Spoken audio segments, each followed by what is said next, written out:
Hello, I'm Casey Aiken, and this is 21 This Week. Coming up next, how would you grade Governor Wes Moore's first year in office? Should Marc Elrich run for a third term? And our end-of-the-year review of 2023 and predictions for 2024. Our panel of insiders will give you the story behind the story. We're joined by former County Council member and president of SkillSmart, Mike Knapp, secretary of the Maryland Republican Central Committee, Marc Uncapher, and president of the Montgomery County Federation of Republican Women, Laurie Halverson. Stay tuned for these stories and more on the next 21 This Week.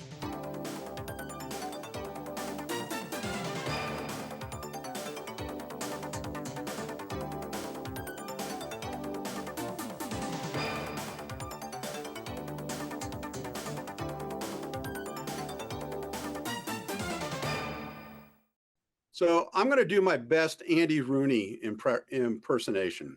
So don't you just hate receiving those unsolicited, cheery emails like the one I received the other day?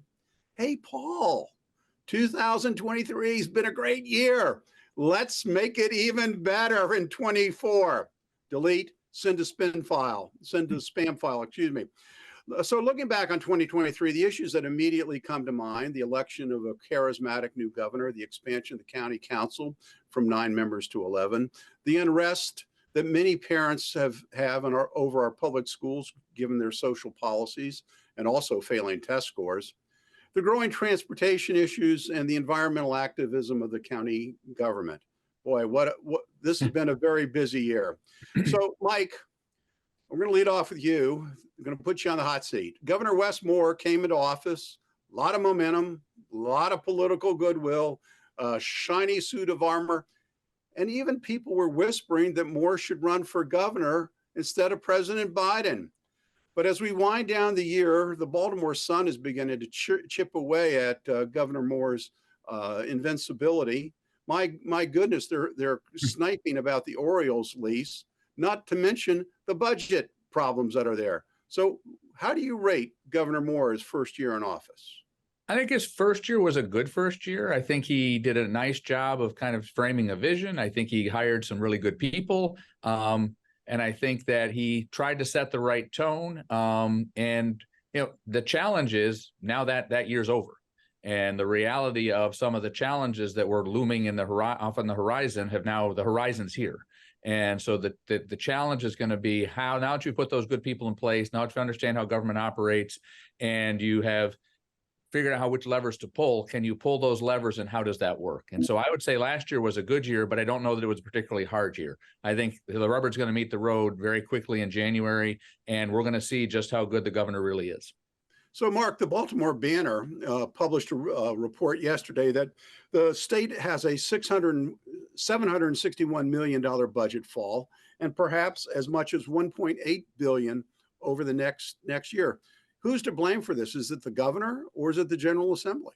Actually, I'm not even sure that either one of them. I mean, I think one of the challenges that the state has had, referencing what Mike said, is the can got kicked down the road because the availability of federal COVID money, which basically has taken time to be spent, and a strong surplus that was inherited from Governor Hogan. So the tough decisions that we'll be talking about in a minute or two essentially were deferred, and that's what the governor's going to have to wrestle with the coming budget.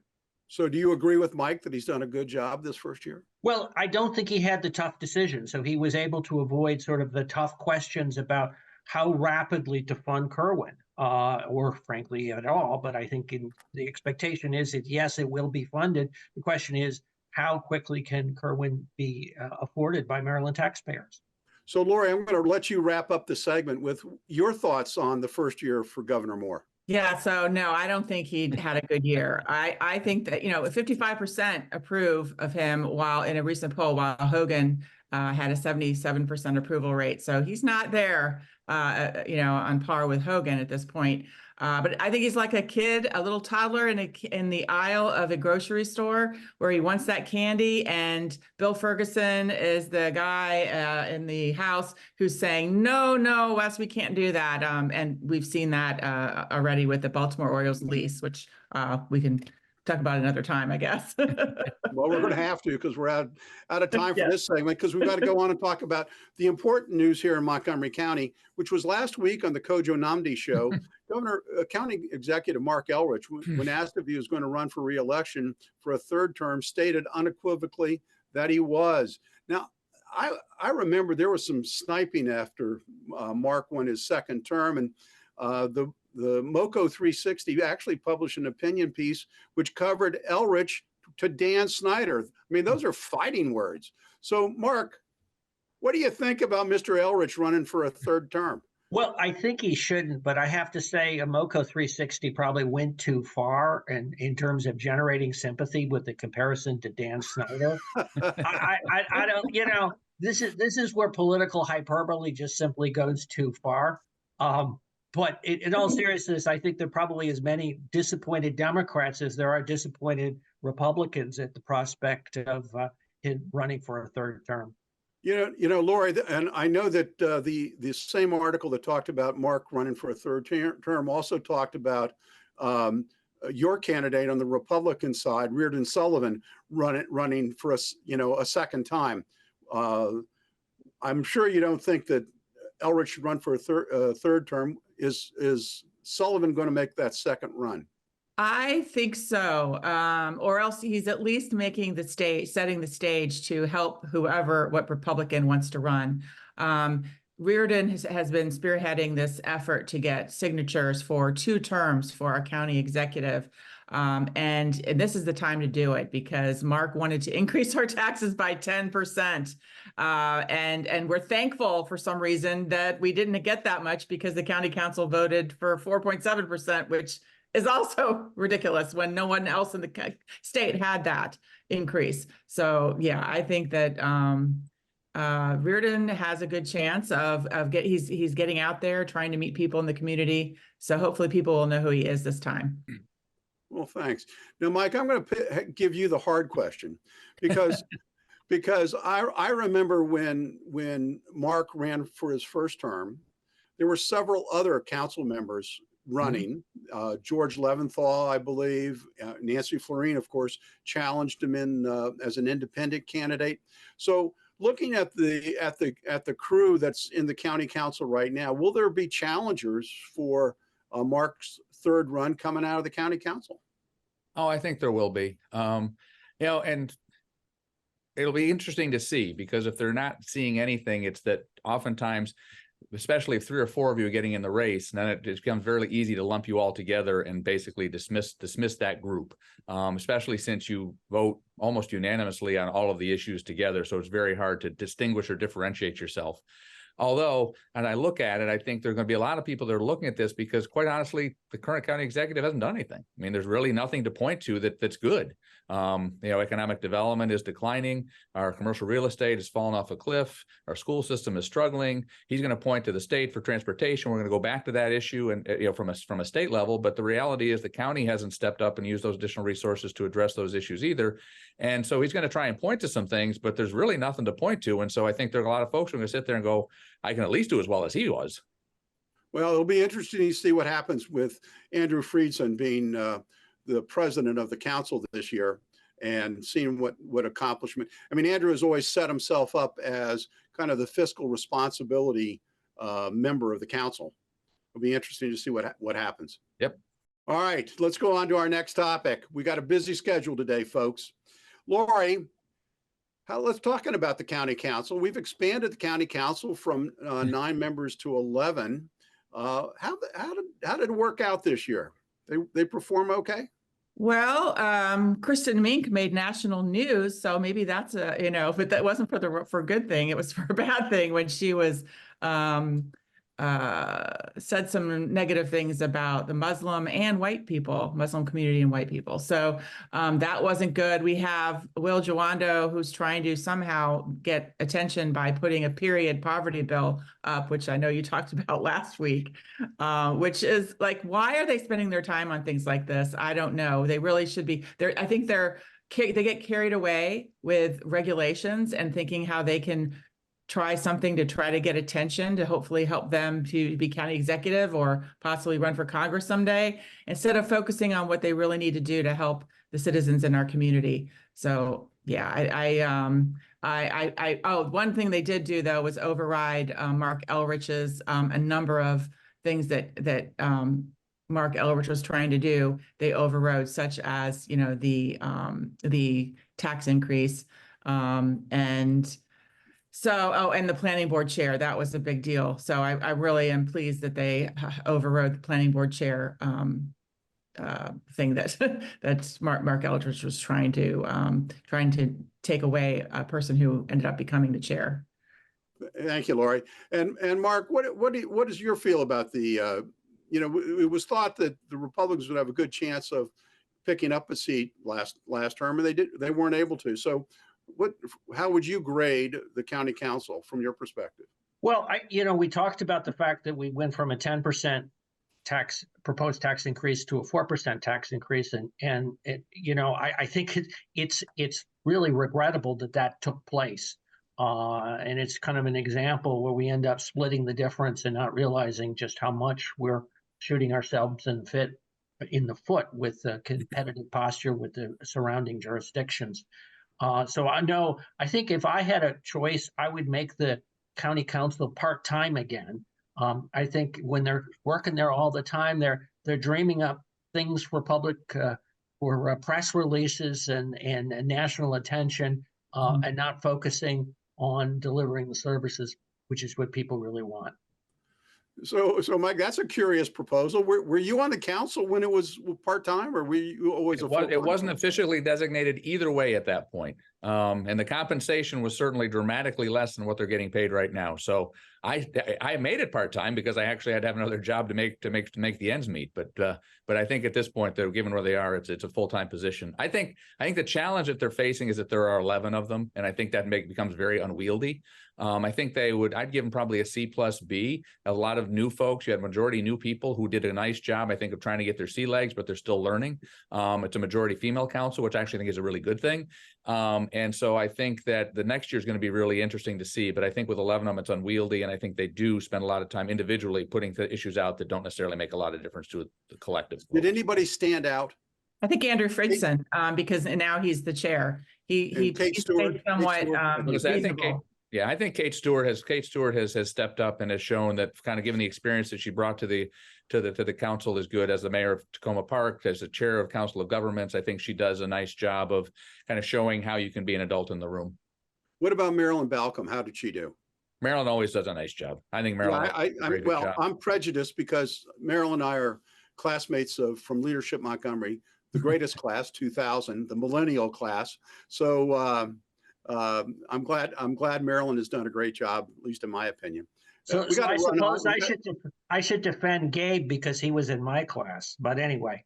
All right. Well, we got to keep moving this. The other day, I avoided this by just a matter of minutes. The Beltway the inner loop of the Beltway shut down at George Avenue because unfortunately there was a pedestrian accident at the ramp.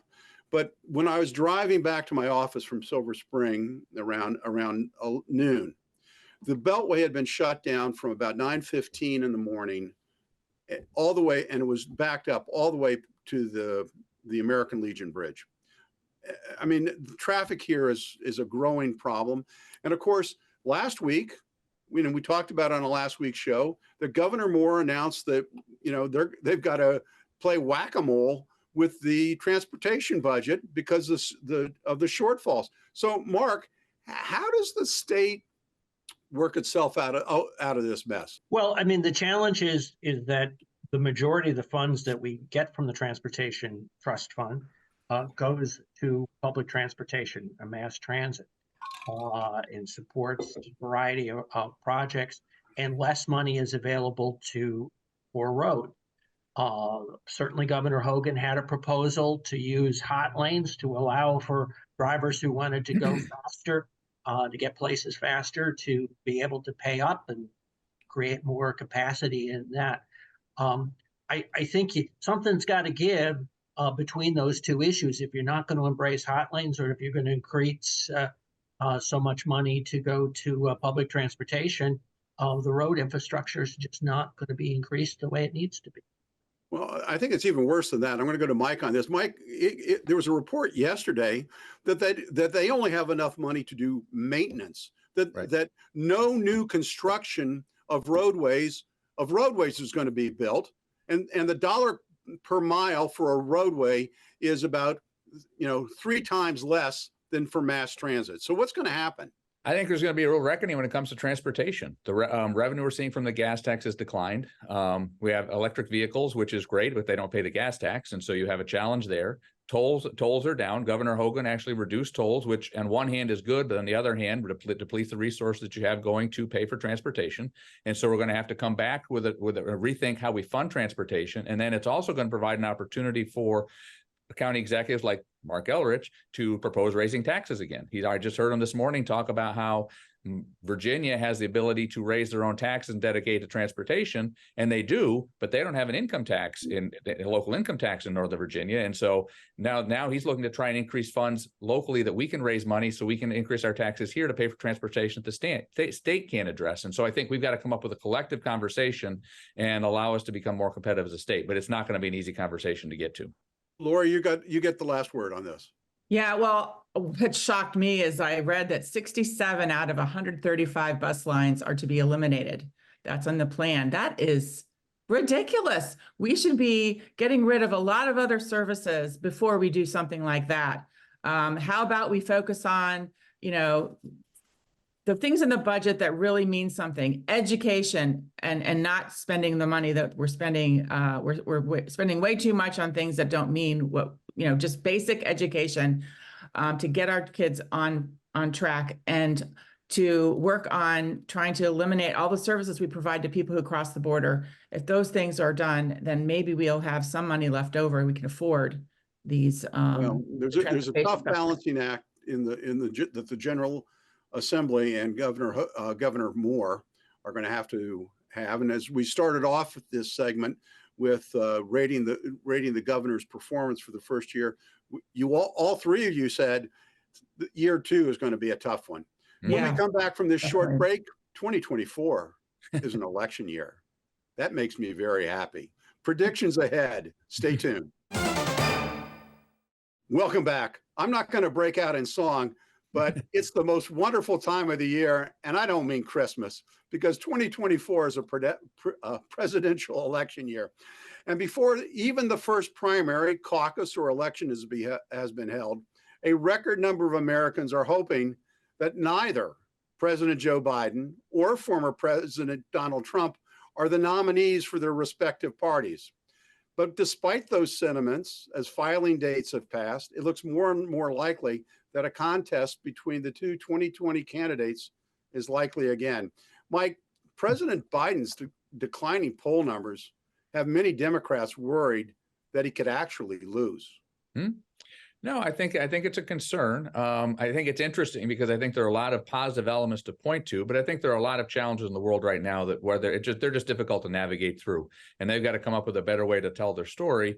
But there are a lot of things that he and they can't control. I think the challenge that you've also got is lose to who? I think if we're running against President Trump or former President Trump, I think that you have a situation where you're still up in a situation where it's Biden versus Trump, and I don't like either, but I really don't like where I'm going, where former President Trump is going to take us, especially with his latest elements of him being a dictator for a day or as long as I think I want to be.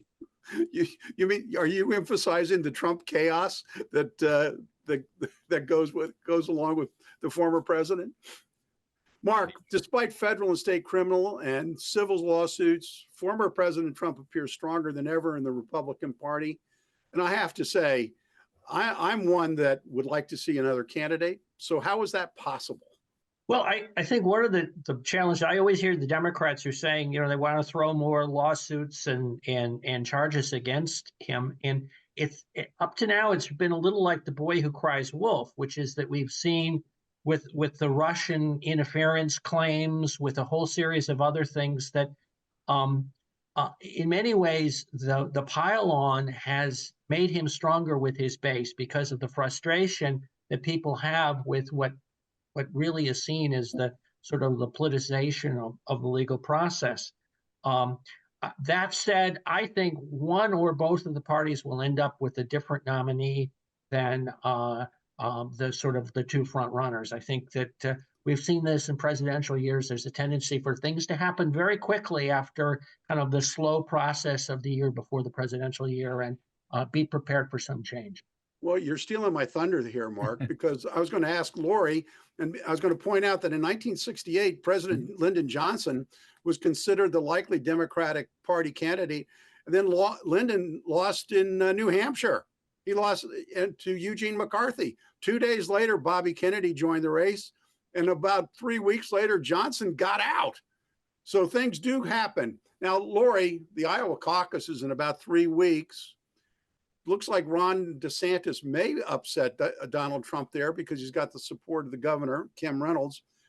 Does the Trump train get derailed if DeSantis wins Iowa and Haley wins New Hampshire? No way. I mean, Trump is leading. He's growing in his lead. He's 47 to 42% against Biden. And I do see, though, Joe Manchin. I saw him on Fox News a couple of days ago, and he, I think, is already. He's going to switch. He's going to file to become a Republican and join the race. No. I think he's gonna run as a Democrat, and he's going to jump in, and I think that he could possibly beat Trump. Not that I want that to happen, but I could stomach Joe Manchin a lot more than I can stomach Biden. So I think that, unless something drastic happens, I think that Trump he's so way ahead of everyone else. That, Mike, I'm gonna cut you off. Yeah. Laurie, we're running out of time, but Mike, you recall that when Bill Clinton was elected. That year, Governor Bush, at the beginning of the year, had a 90% approval rating, and the other qualified candidate, like Senate Majority Leader Gephardt and others, dodged the race because they thought it was Bush's to win. So things can happen. Oh no, they can. I'm in Mark's camp. I think there's a likely scenario that neither of the candidates that think they're the front runners right now are ultimately the candidates. And I can't tell you what chips are going to fall to make that happen, but there are enough different things out there that could happen that I think that's pushing 50-50 anyway. So Mark, what happens? I'm going to ask you the same question I asked Laurie.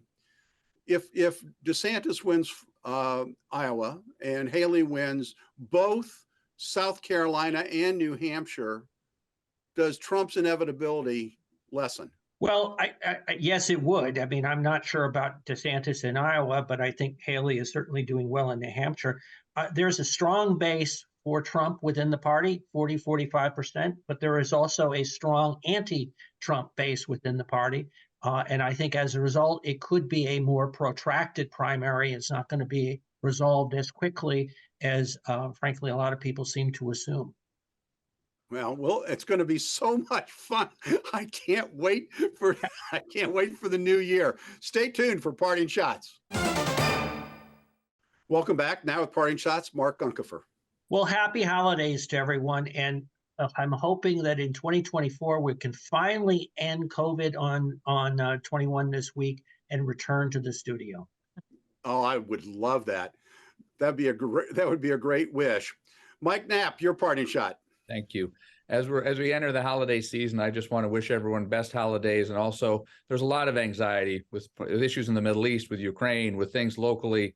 I just urge people to take a minute, stop, rest, and to then look at those people around you who are maybe a little less fortunate, and whatever way that may, somebody who needs help, and help provide some of that, and just take a moment and just think of some others.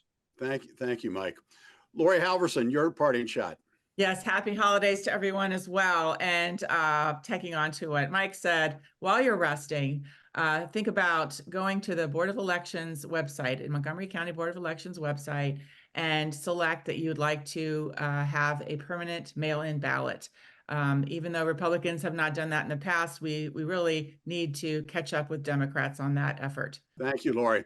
And I want to thank all three of you for being on the show today. But I want to, do a nice shout out to Carolyn Raskuskis, our producer, who has a brand new puppy for Christmas, and she is so happy. She does a terrific job for us. She doesn't get enough credit for making this circus run efficiently. And I want to also thank Montgomery Community Media for sponsoring this program as it has for the last 30 years. It's a tremendous asset for our community of Montgomery County. And I want to thank everybody who tunes in each and every week. Merry Christmas, Happy Hanukkah. We will see you in 2024.